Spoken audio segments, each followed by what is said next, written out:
Hello student, CBSE का guideline आ चुकी है 2020-2021 सेशन के लिए।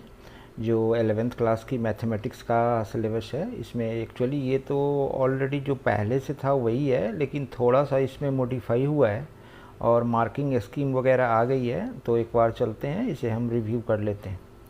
जैसे कि हम लोग के पास जो लेटर आई है वो पैटर्न तो वही है जो इनकी टीचिंग फ्रेम जी इनकी है 2005 वाली, उसी के अकॉर्डिंग टीच करना है। बट इसमें सिलेबस में थोड़ी सी मार्क्स वगैरह में चेंज आया है। जो सिलेबस हमारा है वो कुछ इस ढंग से है। जैसे पहला चैप्टर जो है हमारा ये यूनिट का, ये सेट एंड फंक्शंस का है।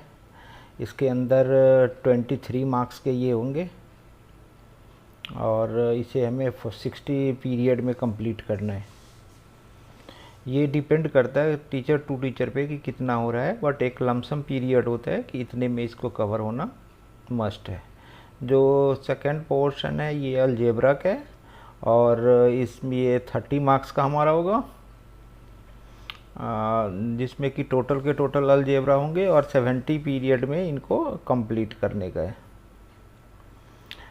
जो थर्ड टॉपिक्स हमारे होंगे, थर्ड पोर्शन जो है वो कोऑर्डिनेट ज्योमेट्री की है और कोऑर्डिनेट ज्योमेट्री का तो वैसे भी कॉम्पैक्ट सिलेबस रहा है। ये 10 मार्क्स का है हमारा और इसे 40 पीरियड में हमें कंप्लीट करना होता है।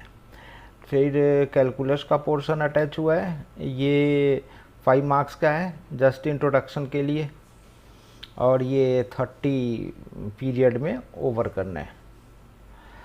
मैथमेटिकल रीजनिंग है, जिसकी तो शॉर्ट है 10 पीरियड के लिए और ये अबाउट 2 मार्क्स का हमें एग्ज़ाम में आएगा, जो 10 पीरियड में इन्हें ओवर करना है। और जो स्टैटिस्टिक्स एंड प्रोबेबिलिटी है, इनकी 30 पीरियड में है और ये पिछले साल के जैसे ही 10 मार्क्स के आते हैं। टोटल जो इनकी मार्क्स हमारी हो जाती है ये 80 होता है और 20 जो हमारा मार्क्स होगा वो फिर इंटरनल असेसमेंट के लिए, जो स्कूल की वर्क के लिए हमें आती है वो, और इस तरह से टोटल हमारा ये 100 मार्क्स का पेपर होगा। जो सिलेबस एक बार हम देख लें कि सिलेबस भी लमसम वही है जैसे पहले था, वो इसमें कोई ख़ास चेंज नहीं हुआ है। फिर भी एक बार वर्ड्स व्यू देख लेते हैं क्योंकि आपके लिए तो ये नया है। जैसे सेट्स में है, पहले भी बताया, सेट्स एंड फंक्शन 2 पोर्शन में डिवाइड है। एक पोर्शन में आपका सेट होगा और दूसरे पोर्शन में रिलेशन एंड फंक्शंस होंगे। दोनों की पीरियड भी डिवाइड किया हुआ है, 20 पीरियड में ये है और 20 पीरियड का रिलेशंस एंड फंक्शन, दोनों साथ में हमें 20 पीरियड का फिनिश करना रहेगा। जो यूनिट 1 के अंदर ये 2 पोर्शंस होंगे। जो तीसरा पोर्शन यूनिट 1 के अंदर है वो ट्रिगोमेट्रिकल फंक्शन का है और ट्रिगोमेट्रिकल फंक्शन में भी आप देख लेंगे ये 20 पीरियड में हमें फिनिश करना है, जिसके अंदर positive and negative angles, measurement angles, ये इतना रह गया और sign 2x cos plus 2x is 1, इसके डेरिवेटिव हो गए। फिर tan x plus minus Y, इसके आ गए साइन अल्फ़ा प्लस माइनस का, कॉस अल्फ़ा प्लस माइनस का, cos alpha minus cos beta का। इस तरह से हमारा फर्स्ट यूनिट जो है वो पूरा हो जाता है टोटल, जिसमें 20 पीरियड में फिनिश करना है। जो सेकेंड यूनिट हुआ वो अलजेब्रा का होगा।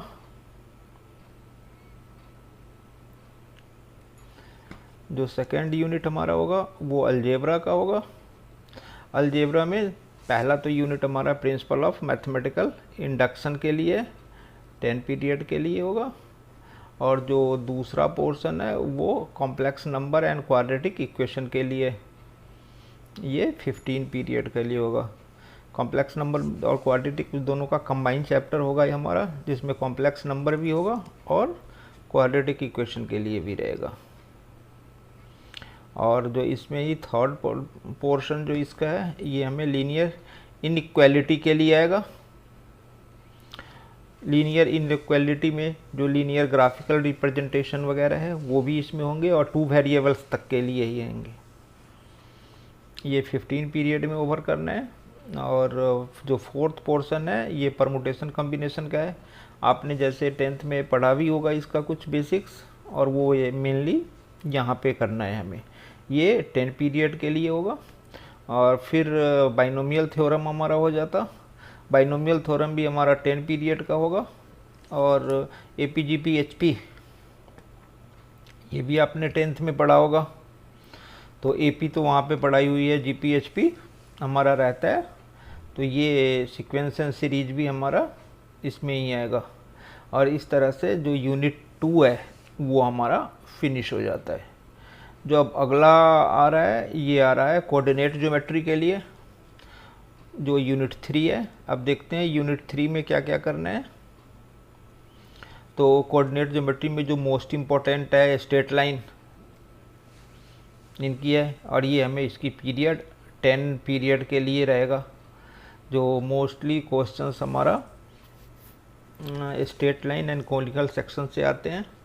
तो फर्स्ट पोर्शन इन कोऑर्डिनेट ज्योमेट्री का हमारा स्ट्रेट लाइन का होगा, और जो सेकेंड पोर्शन है ये कॉनिकल सेक्शन के लिए होगा, जिसमें ये cone, circle, ellipse, parabola, hyperbola and point straight line ये हमारा रहेगा 20 पीरियड के लिए। इंट्रोडक्शन ऑफ 3 डायमेंशनल का होगा, ये शॉर्ट पोर्शन है। 3 डायमेंशनल के लिए भी ये 10 पीरियड का रहेगा। और हमारा थर्ड यूनिट ऐसे में पूरा हो जाता है। जो 4th यूनिट है ये कैलकुलस के लिए है। कैलकुलस में जो हमारा पहला टॉपिक होगा वो लिमिट एंड डेरिवेटिव्स के लिए। ये कंबाइंड चैप्टर होगी दोनों के लिए, और 30 पीरियड में फिनिश करना रहेगा। जैसे जो नेक्स्ट पोर्शन हमारा पार्ट है 5th यूनिट, इसमें मैथमेटिकल रीजनिंग का होगा। शॉर्टेस्ट टॉपिक हमारा है ये, जिसमें मैथमेटिकल रीजनिंग आपके 10 पीरियड में फिनिश करना होगा। और यहाँ पे और बाई 2 यूजेज इनकी आएगी।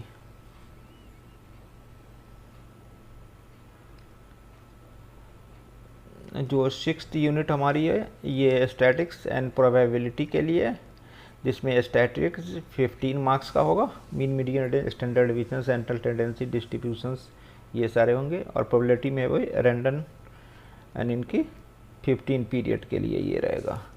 स्टैटिक्स एंड प्रोबेबिलिटी दोनों के लिए हमारा ये रहेगा। और इस तरह से हमारा सिलेबस फिनिश हो जाता है।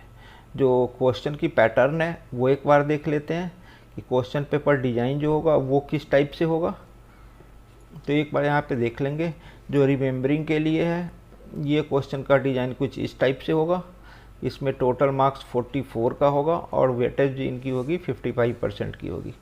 अप्लाइंग का जो है, अप्लाइंग में टोटल मार्क्स 20 मार्क्स के होंगे और वेटेज इसकी 25 मार्क्स की होगी। फिर एनालिसिस के लिए और इवैल्यूएशन के लिए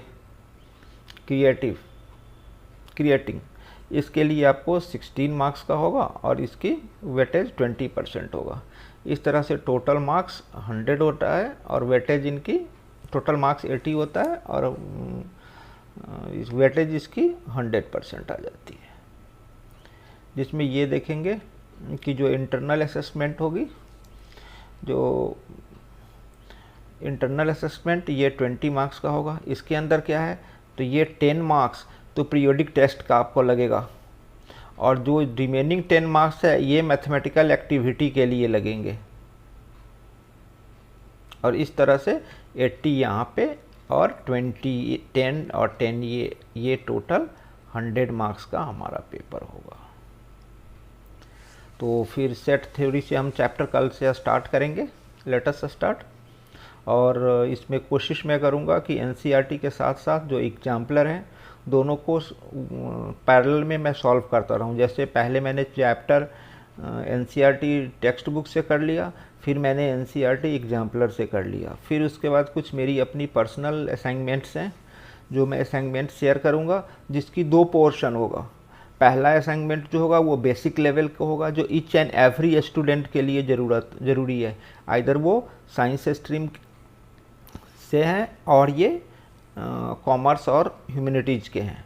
बट जो असाइनमेंट 2 होगा वो परफेक्टली जो जेई मेंस और एनडीए सीडीएस को अपना टारगेट लेके चल रहे हैं उनके लिए वो रहेगा, competitive exam point of view से दिया हुआ है।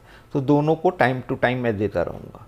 कोशिश कर रहा हूँ कि वैसे तो मैं स्कूल से टाइम उतना मेरे पास मिल नहीं पाता है, फिर भी कोशिश कर रहा हूँ कि हर मंथ के लास्ट संडे को मैं संडे वार्ता के लिए रखूँ, जिसमें मैं स्ट्रीमिंग क्लास में रहूँगा और लाइव में आपको कोई भी डाउट्स, कुछ भी इन्फॉर्मेशन हो तो आप मुझसे पूछ सकते हैं। Thank you.